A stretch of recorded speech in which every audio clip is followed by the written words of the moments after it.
This week, we're going to be talking about one specific way we can all choose to be party starters. But before we do, I want to ask a question. Have you ever needed a rescue?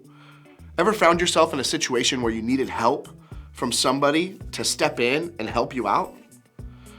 When I was in high school, I walked to and from school. I did this because my mom didn't get off work till 3 more hours after I got out of school, plus we lived really close. On several occasions, I forgot my keys. But one time, I needed to get in the house because I needed to get ready for some event that was school related. I was stressing because there was no way I was going to be able to get ready in time without being inside my house. I really needed someone to come and help me. We all need a little help from time to time, don't we? I mean, everybody does. But even though that's sad, there's something else that's true about all of you. You care, probably more than any generation before you. You're aware of the needs in the world around you. You see the wrong in the world. You read about it. You speak up. You post about it. You support the cause in your own way. But sometimes, all that need in the world can be overwhelming. With so much access to what's happening not just in your world, but in the whole world, it's easy to feel worn out by the pain around us.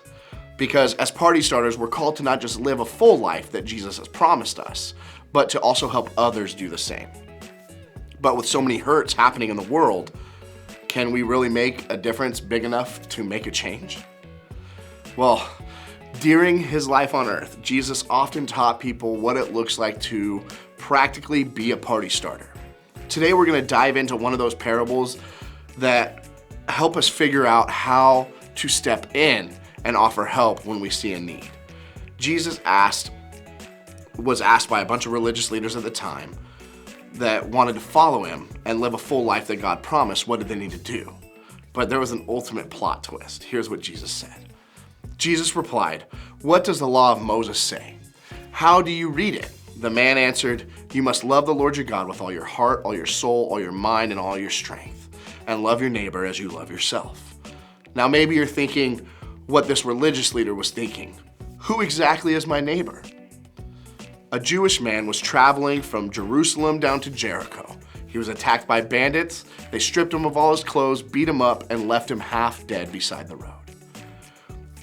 Just a guy walking down a frequently traveled road when he was attacked, robbed, and left for dead. Jesus goes on to say, a Jewish priest saw this wounded traveler and kept walking.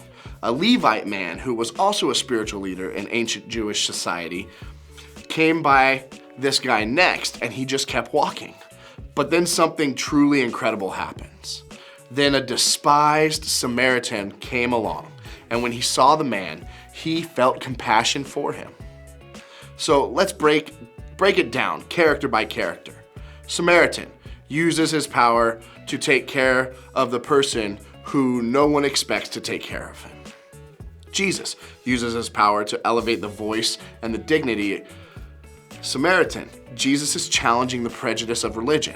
The religious leaders, known for using their power to abuse and ignore and let other people down. See, back then Samaritans were the lowest of the low. But instead of letting them see a Samaritan as a villain, Jesus made the Samaritan the hero.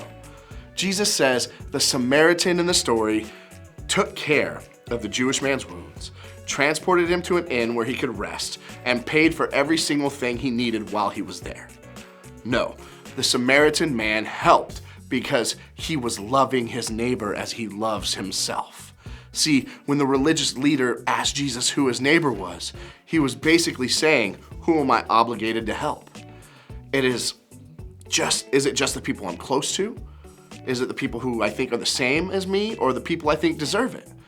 When we love Jesus and follow him, we have a responsibility to be a party starter simply by loving everyone in the world as our neighbor. One of the simplest yet most visually exciting part of decorations that come to mind is a balloon. It can be a reminder for us to use what we have as a way to celebrate others. We get to be party starters for everyone, even the people that are not like us, even the people we dislike, even the people who don't like us, and even the people we would rather ignore. A party starter uses what they have for the good of others. And the good news is, You have what it takes to be a party starter right now. With God, you have all you need to love your neighbor. So to start, ask yourself, who's my neighbor? In other words, who are people that I encounter on a regular basis?